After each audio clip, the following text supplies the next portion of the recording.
New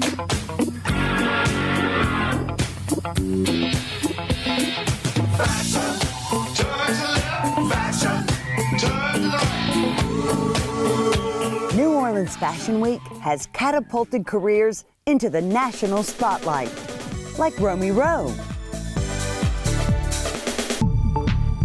Project Runway winner Anthony Ryan, and LSU grad Padron Tahiri, who debuted his fashion line here in 2014. Now he dresses Hollywood.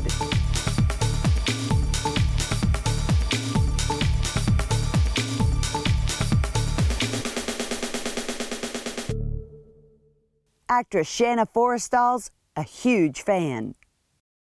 I'm in awe that he's only been doing this for 4 years. But he designs couture gowns and custom wedding gowns. He's amazing. He's had his work done on Say Yes to the Dress. He's been dressing some celebrities, and he does beautiful work. Designers debuting this week dream of that same success, like Jamie Rogers, who learned early you can't make clothes with a glue gun.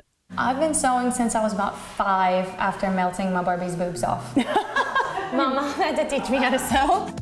This small-town Cajun designer doesn't follow trends, she makes them.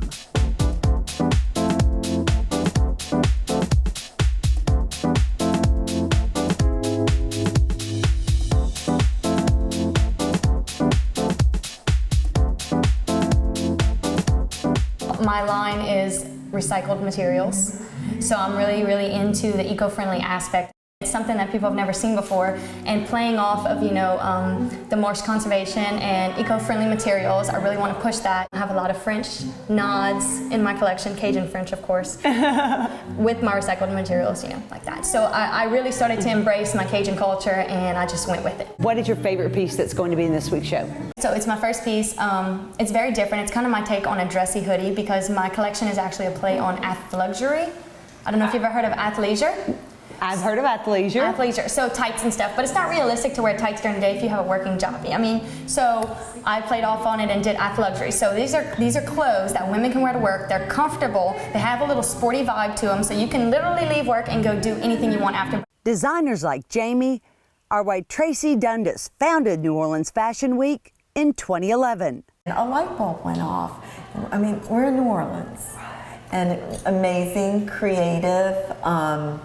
We love our food, our cuisine, the architecture, the music, all of that is just pure creativity, and fashion is too. And so I thought, you know what?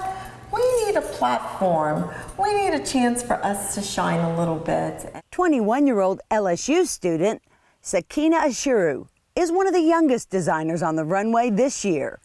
She spent last year in China to inspire her collection. And I stayed there and I was learning the fashion industry and just absorbing all the culture, because at a young age, my family always traveled every year to different countries. So I have this perspective. I love, cultures and all these different things. And that's what I bring into my design. What makes your fashion different than something another designer may be doing there? Because I take the traditional fabrics from that country and I use that traditional fabric and I infuse it with the modern Western culture. Clinton Whitney Downing is another designer making his runway debut this week. It's been 40 years in the making. Well, at 5, my sister got in trouble for all my dad's socks being missing for the Barbie dolls. Little did they know that under my bed was the little suitcase with all the dresses I'd made, using little pieces of yarn and even making the belt metallic out of Wrigley's gum wrappers and stuff. Guilty party. So it was the fabric of who you were? It was who I was from the beginning. He's always had a knack for taking nothing and turning it into something. I first got inspired when Katrina happened. I was supposed to move back to New Orleans.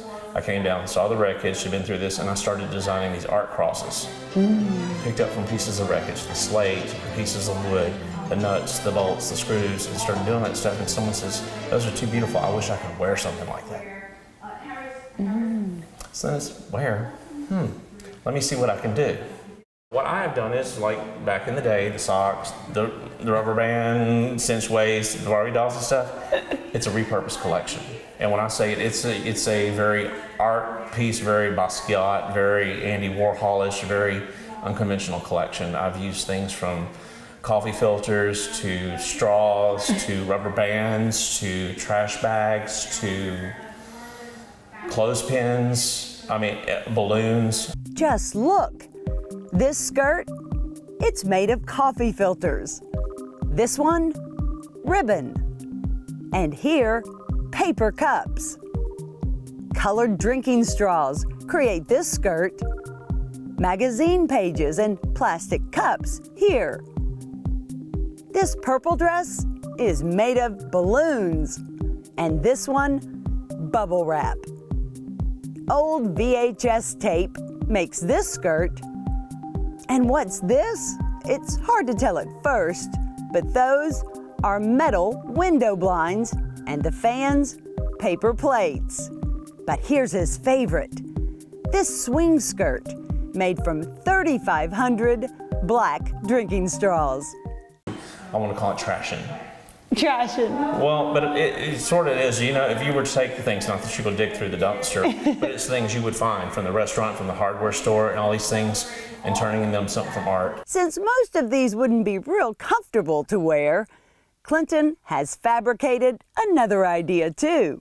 But I hope to, within this next year, actually start a true hand-sewn collection, replicating some of these things I've created out of these elements, but using fabrics. He's also tailoring a plan to create a garment industry in Monroe, his hometown. To where designers within Louisiana do not have to go to New York or LA to have their goods mass produced. They'll actually be able to drive a few hours north and have the factories will help with the infrastructure to get some more jobs back in Louisiana also. What inspires you? Life. I went through some hard roads in my life, and higher powers got me back on track to where I needed to be. So here I am 40 years after I designed my first dress, showing on a major runway.